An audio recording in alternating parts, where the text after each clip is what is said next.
Hello everyone, this is Aaron Maurer, and this is a recording of the information shared at our information meeting in regards to Bettendorf Robodogs robotics teams, as well as the Robodogs robotics summer camps. And so the point of this presentation is just to help you out with the information that we shared, give you information that you can share out with others who might be interested, and just to make sure that we are as transparent as we can, get you excited to be part of our summer camps, and if the opportunity allows itself, for you to be part of the Bettendorf Robodogs robotic teams. So let's go ahead and take a look at these things. The goal here is to talk a little bit about how we create, assemble, problem solve, and celebrate the thinking and the collaborating through little plastic bricks. So as we move through here, what I want to talk about here a little bit is introduction and camps, kind of the overview of what the season entails, if you're interested in understanding the big picture of things, the expectations that we have for all Robodogs, whether that's within the summer camps or if you get an invite to be on the robotic team, and then just some of the Q&A that has come up from the information meeting and shared out and asked in emails and other things. So as you know, we have 2 camps this year. We have this camp right here, the 5-day Lego EV3 First Lego League Robodog Camp. This is open to anyone going into 5th grade through 8th grade. We look for anyone who might be interested in building robots, programming, people who are good at communicating, people who are good at working well with others. This is a camp for anyone just to kind of get their feet wet with robotics and to learn to challenge themselves and figure out how do they work, sometimes I guess a little bit under pressure, but in a fun, productive environment, as we learn to problem solve, communicate, critical thinking, collaboration, all those great things. This is the camp here, the 5-day camp, in which we've told everybody, we try to be as open as we can, that we're looking for students to ask to be part of our robotics teams. This past season, we did have 3 teams. We had 3 teams of 7. We don't know if that's the same way we're going to go. We've kind of changed it up every single year. I've been doing this now for 7 years, Coach Drexler for 10, 11 years, and Coach Buddy is now entering his 3rd year with us. And so we're just looking for those kids that could be a great addition. So we want you to know and understand that, yes, we are looking and observing to see who would be a good fit for the team. But we also want to make it very clear that the camp is not just about that. The key of camp is to have fun, be engaged, get some learning done, and walk away a better person at the end of the 5 days. And so these camps run for 3 hours. We have a morning session and an afternoon session. And the other camp that we have, because we realize that there's kids in 3rd grade and 4th grade that just want to get their hands on the robot and build and program a little bit and want to get their feet wet with that as well. And so this year, something we haven't done before, we've added a 3-day camp that we've never had. This is a sumo bot camp, so every kid will get their own robot. We'll teach them how to build. We have some sumo boards, and then they will battle their robots with other people like you've seen on TV. This one has no connotations or any sort of thing towards being asked to be part of the Robodogs robotic team. This is just a laid-back, fun camp. Get some learning, learn some programming, and just kind of see what you can do within those 3 days. And so this here is just some pictures from last year. Every year we have new challenges, new competitions. We do have repeat customers, and so some students have been coming now for 3 or 4 years, and so we can't repeat the missions over and over again. And so last year we created some bowling lanes for kids to create robots that could go bowling. We do a lot of beginning. What are these activities? What are these challenges? How can we do it? The sharing and networking, bringing people together, but then also breaking out into small groups with a partner, sometimes groups of 3 or 4, to go then and figure things out. And so in those 3 hours, you get a lot of time to really kind of grind out through these things to figure out how to solve these things. So the 3-hour time period works really well for this. The reason we do this is because we do compete in the first Lego League competition. You can look this up online to learn more about it. And that's the reason why we have ages in the 5th grade through 8th grade, because that's what the competition allows. They do not allow anybody to have teams of more than 10 students, which is why we've changed. We've had years with 2 teams of 10. This last year, 3 teams of 7. And so we just try to see what a good fit would be. In this competition, this is what's very, very important, is there's more to it than just robots. And so a lot of times people start to say, well, what if I'm not very good in computers? So what you're looking at here is the GUI interface. And so we use a graphical interface with our coding and programming. We use LabVIEW for those that are in the coding. Those that are not in the coding, you can see here that what we do is we have blocks. And these are all commands, and we can adapt all these sensors. And you can see here there's all these inputs and outputs and data points of how we can change things. And so we just drag and drop, and this is what the code does to have the robot make decisions using sensors and all sorts of different things that we can do. The beauty of First Lego League is, yes, we want to be successful. Yes, we want to be competitive. We've had many, many years of great success. But what you're seeing here, this is at state, this is a powerful community of people here. This is a community where, yeah, you want to do well, and yes, you want to go through and bring home hardware and trophies, but it's more than that. It becomes a family. And so there's 500 teams in the state of Iowa. We go through and we share a network with the Pleasant Valley teams and other schools, because even though we're competing against them, they're also our allies. How do we work together? How do we share our ideas? How do we help one another get better? Because that's what it's about. They stress a lot with this gracious professionalism, and so we can't lose sight of that. We do have very high expectations. That's very clear if you talk to anybody that's been associated with it. But even more importantly is, how do we develop these young students to turn out to be amazing human beings? So how the competitions work with First Lego League, so you can understand why we operate the camps the way we do. We will get 3 rounds of 2.5-minute robot runs. And so you can see down here, we compete on these 4 by 8 foot boards. And every year there are different challenges. All these little things here are different little missions that you have to go and do, whether it's grabbing stuff, moving things, rebuilding, bringing things back to safety. And you try to accumulate as many points as you can in those 2.5 minutes. You get to do this 3 times, your highest score wins. We also have to do a research presentation. And so a lot of times kids will get frustrated in camp, especially if they really want to be on the team, if they don't think they have the best robot. And what I want to stress here is it's more than just the robot in coding. A big part of this is being able to speak. A big part of this is being able to go and do some research, but not school research. I know sometimes we say research, kids just kind of want to throw up a little bit in the mouth. This is different. We take an idea or a theme. Last year was trash. This year is going to be animals. And we have to come up with something innovative that has not been done before.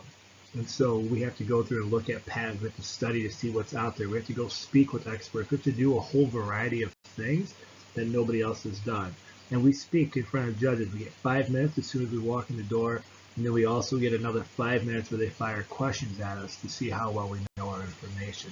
We take great pride in this. This has kind of become our bread and butter, is our skits, our props, our costumes, as well as our innovative ideas. And so that's a big chunk.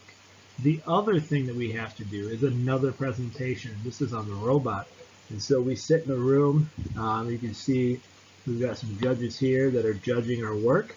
And we have to explain our robot. Why did we build it the way we built it? What's our code look like? What were the struggles that we have? How did we problem solve throughout the season? And so once again, another opportunity where we have to learn to speak on our feet and be able to problem solve with the things that judges throw our way.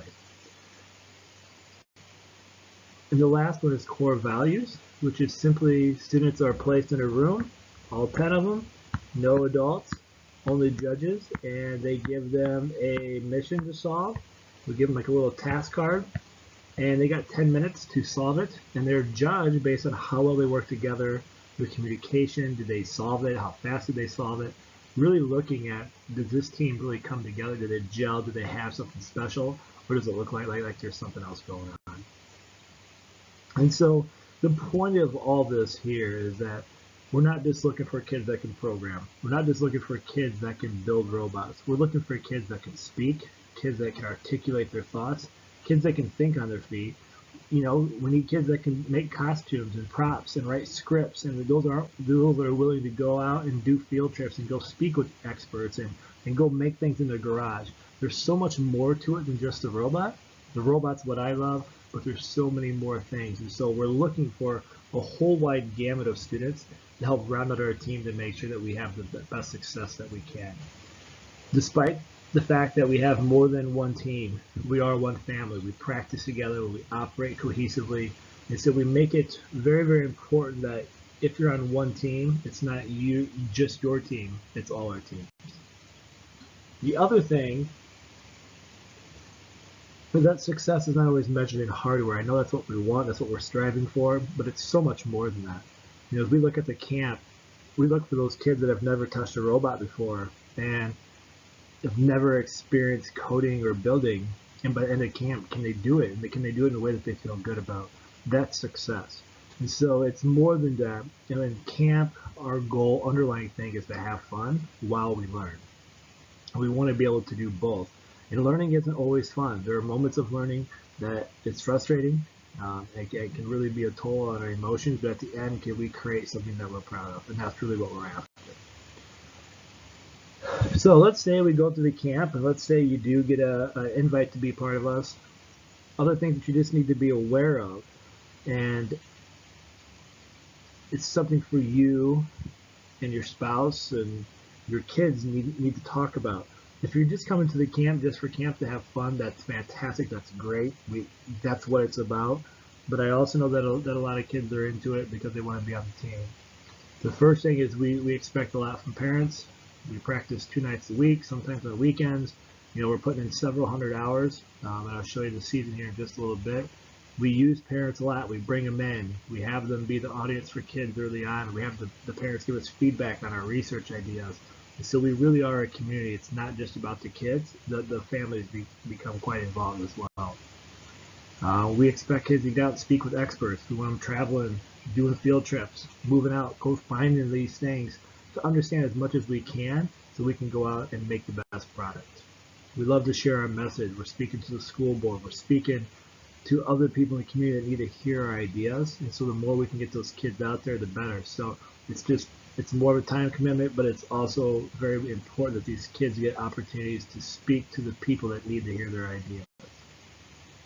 You know, here's an example of just the other day. You know, the season's been done now for several months, and I just received this, that here we are, we've got a class accepting our tire challenge, doing things. This is something that one of our teams who, didn't bring home the hardware for their idea, had success. This is success here, and their message spreads and other people are doing it. It's so amazing. You know, we always say once a Robodog, always a Robodog. That includes the people in the camps, that includes the kids that work hard and maybe didn't get an invite for that one year. Keep trying, keep coming back. Sometimes it's maturity, sometimes it's just maybe it wasn't your year, but the next year it could be. We've had kids that have tried out 1 or 2 years, not get it, and then all of a sudden make it on. And so it's not a one-time deal that you're done just because you don't get the invite. And I know it's hard to understand that. It's a hard mindset to overcome, but we want to make sure that, because if we could keep every kid, we would. It's just not enough manpower, time in the day, as well as resources to make that happen. So this is this year's challenge. It's called Animal Allies, as you can see here. What might be possible when we learn to help each other. And we won't get the nitty-gritty details until August, but we can start to think about a little bit of what this might mean. And so in terms of the season, here we go. We've had the public announcement. These things have been out. They've been shared. They're already moving and grooving. The information meeting has also happened. That's what this is, kind of a recap of that meeting. We'll have our summer camp here in the first 2 weeks of the summer, and we will make our decision and send out invites for those that we think could be a good benefit to our team. If you do get the invite, we'll have a meeting in August when school starts up and we'll go through this. We'll introduce everybody for the first time. We'll create a practice schedule. We'll get their contact information, and then we get the ball rolling, and that starts in August. In the past, we've typically practiced on Mondays and Thursdays at 7 or 7:30 at night, running to about 8:30, 9 o'clock, depending on the practice of the day and the event. So just kind of give you an idea there to avoid sports and all the other things as much as we can. It's a long season, so we start in August. We keep going, we're working, we're grinding. We get to December, and that's when our regional competition are at the Putnam. There's 2 competitions there, 2 days of 32 teams competing. Hopefully get a bid to the state, and if we do that, that's in January. And that's usually right in the middle of January. And so you can see that our season goes on for about 5 months. If we were to win the state, and be that one chosen team out of 500, then you go on to nationals or internationals, and that takes place in April. So that's not a possibility, but that's just a bridge we'll cross when we get there. And we have been lucky. We did make that in 2011. We'd like to do it again, but it obviously takes a lot of work, and there's a lot of factors in play. And so we share all this with you because it's something that you need to think about. You need to consider. We can't afford to have kids miss practice because it lets the whole team down. And this is a situation that if you're out of the loop, you could cost your whole team all the hundreds of hours of hard work that they've put into place. We don't want this to be something where you have to give up other things either. So we don't believe that it's the only thing that you can do. We believe it's important at these ages that they diversify and do many things, but we also know how important it is that kids get to these practices. We've watched teams unravel when they've had 1 or 2 kids always show up late or miss practice here or there because the communication, the collaboration, and the networking just isn't there. So we've talked a lot about this already. Time constraints, little things you got to look at with your busy schedule. Are you someone that's already doing 14, 15,000 things, and is this something you can put into your time? We work really hard to keep it fun, but we also have high expectations, and it is competitive because we're pushing these kids to be the best that they can be. Our goal is to find the best kids that Bettendorf has to offer and to make them shine. And then the other thing we always look at is maturity levels. Our teams are mixed from 5th to 8th grade, so really working with the maturity level of a 5th grader compared to an 8th grader. How do we make this happen? There's a big difference there, but there's a great opportunity for mentoring and leadership to occur. So quickly here, the quality of a Robodog, what we're looking for is that kid that's willing to come every day and try. When things don't work, are you willing to keep working? Are you able to ask questions? Are you one that's willing to go do the research to find the answers? You know how to program something, you go find a way, you study things. All these things that we expect out of ourselves and our own kids, that's what we want you bringing to the table. And the possibilities from there are endless. And so what you're looking at here is our 5-foot robot named Twitch that we've been building after the season. We just unveiled him at the Figgy, and so now we've got a robot that moves and walks and talks and does all sorts of things because we have kids that are driven to make that happen. And so some things that came up in the Q&A, I think I pretty much addressed them already, but our underlying goal is to have fun. We want kids to enjoy themselves at camp, get their feet wet, see what it is, if it's for them, and kind of learn some things about themselves. And then all these other things that we stressed about the season, we're just sharing with the fact that we want you to make sure that you're aware of those next steps if that were to be a case.